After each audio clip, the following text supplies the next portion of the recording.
They laughed when she spoke. They rolled their eyes when she walked into rooms she once owned. Poor thing, they whispered. Mine's gone. But the papers she kept were not voices. They were titles, numbers, signatures written in gold ink that time never erased. Today, the hotel ballroom is full. 100 polished smiles, cameras, champagne. One signature away from crowning a new king, and an old black woman in a floral dress quietly opens a worn leather folder. Beat. What if the empire they boast about was never theirs to begin with? In the middle of downtown Atlanta, glass and steel grow like ambition. The Holloway Crown Hotel, flagship of a billion-dollar hospitality tech empire, wraps the skyline in a mirror, a lobby of onyx floors, a chandelier that looks like frozen rain, the kind of place where money wears silence like a well-fitted suit. At 9:04 a.m., the press arrive. Phones up, red lips, blue ties. At 9:06, the board steps in, sleek, practiced, camera ready. At 9:08, Dorian Holloway, heir apparent, smiles as if he's already won. At 9:10, an elevator opens, and she steps out. Evelyn May Carter, 74, soft floral dress, church hat tilted like history refused to bend it. She walks with the certainty of someone who remembers things the world tried to forget. The head concierge tenses. Security glances at a tablet, but Evelyn just offers a sweet smile to a bellhop, terrified of breathing too loud. Is that her? Always sitting in the garden, talks to the fountain. Aw, you know, poor thing. Folks say she used to work here as something. The ballroom looks like a coronation, velvet drapes, LEDs that kiss the ceiling without leaving a mark. Journalists swarm like bees around warm honey. On stage, a charity banner, Legacy Tomorrow, Tech Meets Hospitality. The Holloways smile beside a digital rendering of their newest app, a reservation platform with AI pricing. The tagline, Own the Moment. Evelyn sits quietly in the 8th row. She carries a worn leather folder, edges softened by years of belief. Inside, thick envelopes, notarized papers, a photograph of a red brick building that used to stand where this hotel now poses for postcards. Most people see empire as something that begins in a boardroom.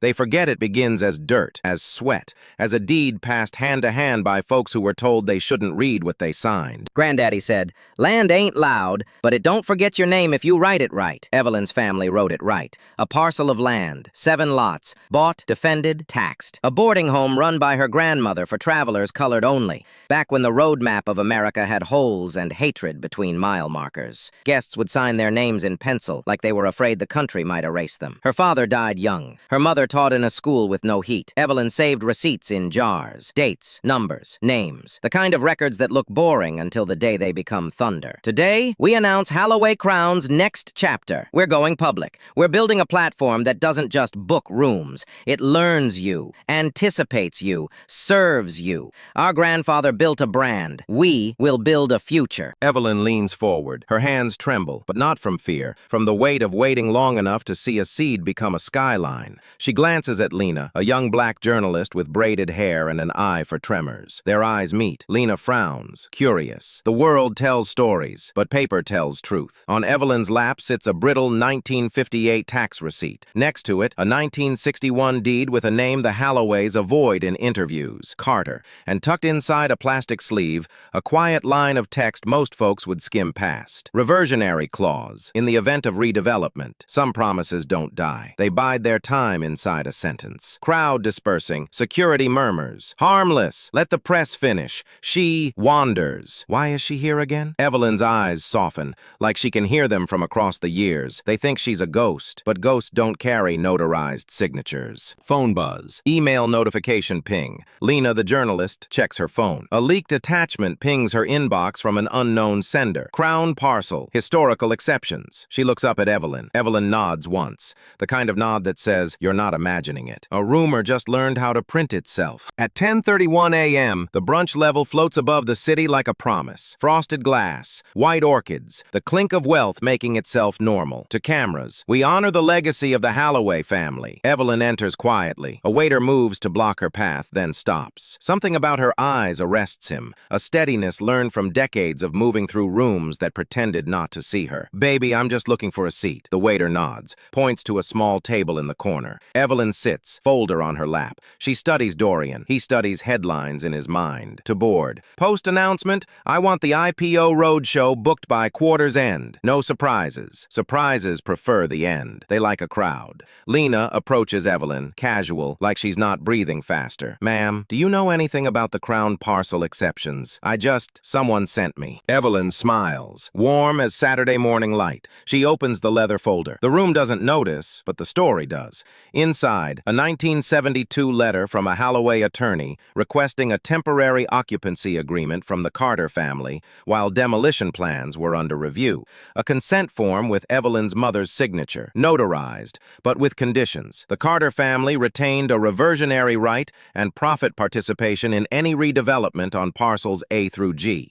A 2004 quiet title settlement attempt that never finalized. My mama said, if you can't stop them building, make sure your name is in the concrete. She put it in the papers, and she kept the tax up to date. Always. Careful. Why now? Because they're about to sell what they don't fully own, and I'm tired of letting people tell my memory what it saw. Across the room, Sylvia Holloway, Dorian's aunt, watches. Her smile cools as if someone turned down the thermostat. To PR. Who invited her? Fix it. Security walks toward Evelyn. Measured. Ma'am, this area is for invited. Evelyn, kind but unmovable. Young man, I brought the ground you're standing on. He hesitates. Humiliation has learned modern manners. It doesn't always raise its voice. Sometimes it only narrows the eyes and says you don't belong. Dorian, arriving smooth. Ms. Carter, is it? We've spoken, haven't we? Evelyn, you've spoken. I've been dismissed. Dorian, smile tight.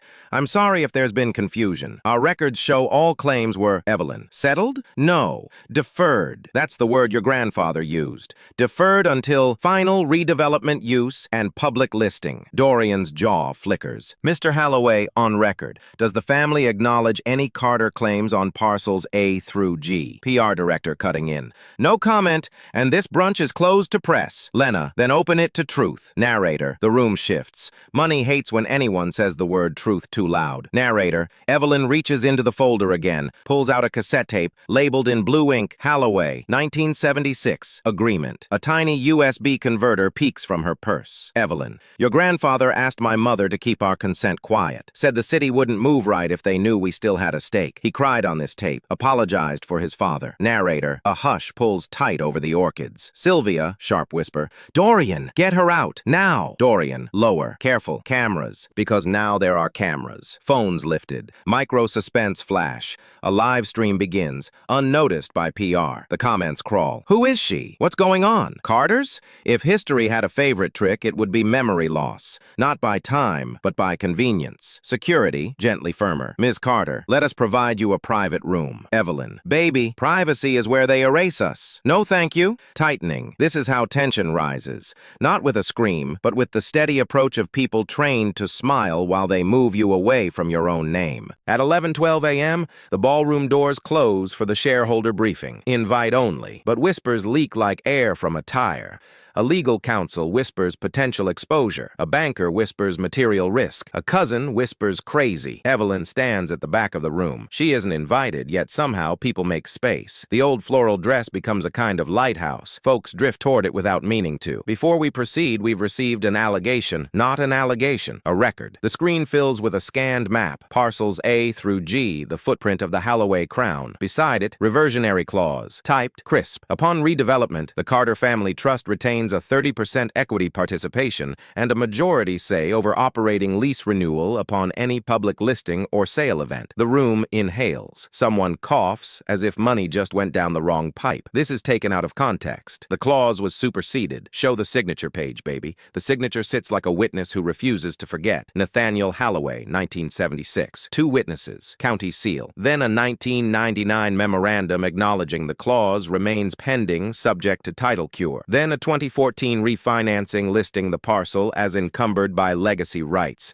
Turning points do not always arrive with thunder. Sometimes they arrive with a document that says, I never left. Evelyn gently places a USB recorder on the table. A click. The ballroom hears a voice, old and tired. We'll do right by you, Mrs. Carter. I can't fix what my daddy did, but I can make sure your family never gets left out. This clause means you always have a say, and if we ever try to forget, may the Lord remind us. A murmur ripples like a tide hitting glass. Cut the audio. Silence shifts sides. It no longer serves the powerful, even if authentic. What is the Carter Trust? Who's the trustee? I am. And your mental state? Lena brings up medical forms. Evelyn's clearance for competency, signed last month, dated and independent. People call you crazy when your truth is too expensive. What do you want? A quiet settlement? A number? Evelyn looks up at the chandelier's frozen rain. Her eyes shine, but not with greed. My mother said, never sell the apology. Seal it. There's more. On the screen, a photo. Evelyn at 20, standing outside the red brick boarding house. Behind her, a young Nathaniel Halloway with his hat in his hands, shoulders bowed,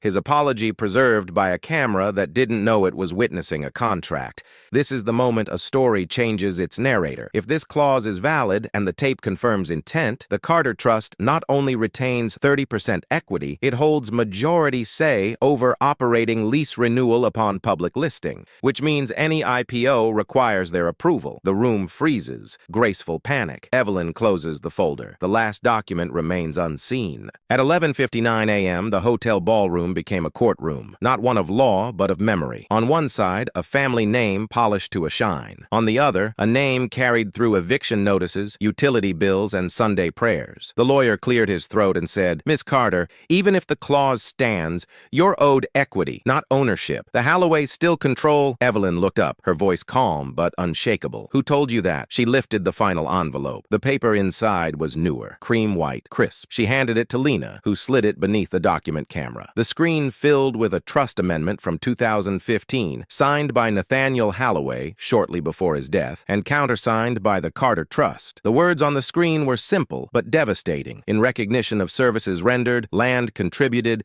and commitments made by the Carter family upon any public listing, controlling voting interest, 51%, in Halloway Crown Operations, LLC shall vest in the Carter Family Trust for a period no less than 25 years, renewable, with board appointment rights and veto over asset sale. The room didn't breathe. Sylvia whispered, He would never. Evelyn's reply was soft but steady. He did. After his stroke, I sat with him. I read scripture. He said his father taught him to be a castle. I told him to try being a bridge. He said, fine. Then he signed. Dorian muttered, forgery. Lena shook her head. The signature has a recorded notary and a video witness. The screen split. A video from 2015 flickered to life. Nathaniel Halloway, older now, his hand shaking but his eyes still sharp. A notary asked, do you understand this transfer? Nathaniel nodded. He whispered, do right by them. The notary stamped the document, and in that same frame, Evelyn's face appeared. Not greedy, not gloating, just tired. The kind of tired that carries a century. The twist landed not like thunder, but like a sunrise you couldn't deny. Slow, certain, bright on the faces that never got spotlight. A board member whispered, this effectively makes Ms. Carter the controlling owner upon IPO. The auditor nodded. Correct. Immediate. The PR director tried to find his footing. We can spin this. Lena cut him off. You can honor it. Dorian's voice cracked. We built this. We modernized. Evelyn stepped forward. On our ground. With our consent. With the promise you'd never shut our name out of the lobby. I'm not here to erase you. I'm here to end the lie. The power shift wasn't violent. It wasn't loud. It was a door opening. The original key returned to the palm of the person who paid for it twice. Once in cash and once in patience. Evelyn turned to the lawyer. Draft the order. Effective immediately. The Carter Family Trust accepts controlling voting interest per the 2015 amendment. The board will be reconstituted. New seats reserved for community equity. Profits to fund Black hospitality scholarships and small business grants. And the name on every plaque, in every annual report. Carter Halloway Crown. Alphabetical order can argue with history. I won't. The room trembled. Not from sound, but from truth. Dorian whispered, you made him do this. Evelyn smiled faintly. Baby, I made him keep his word. Cameras recorded what was never meant to be seen. Not rage, not revenge, repair. A woman once called crazy, reading the minutes of a promise line by line until the room had no more lies to sit on. Evelyn stepped to the podium. The microphone found her breath. My name is Evelyn May Carter, trustee of the Carter Family Trust. This land was ours when no hotel would host us. We opened our doors when the world closed theirs. Today, we accept stewardship of what we began. To the Halloways, there is room at this table, but there will be truth at this table first. The crowd rose, some in shock, some in joy, and some because standing felt safer than drowning. They called her crazy, but crazy doesn't keep receipts. Crazy doesn't notarize. Crazy doesn't outlive empires and still choose to make space. Evelyn looked at the chandelier one last time. The light looked back. Empires forget, but paper remembers. They called her broken, so they could keep what wasn't theirs. But the ground kept her name. The claws kept her voice. And the will. The will did what wills do. It carried her through every locked door and sat her at the head of her own table. If they call you crazy for holding the proof, keep holding, because sometimes justice doesn't come with sirens. Sometimes it comes with a signature, and a woman who refuses to put it down.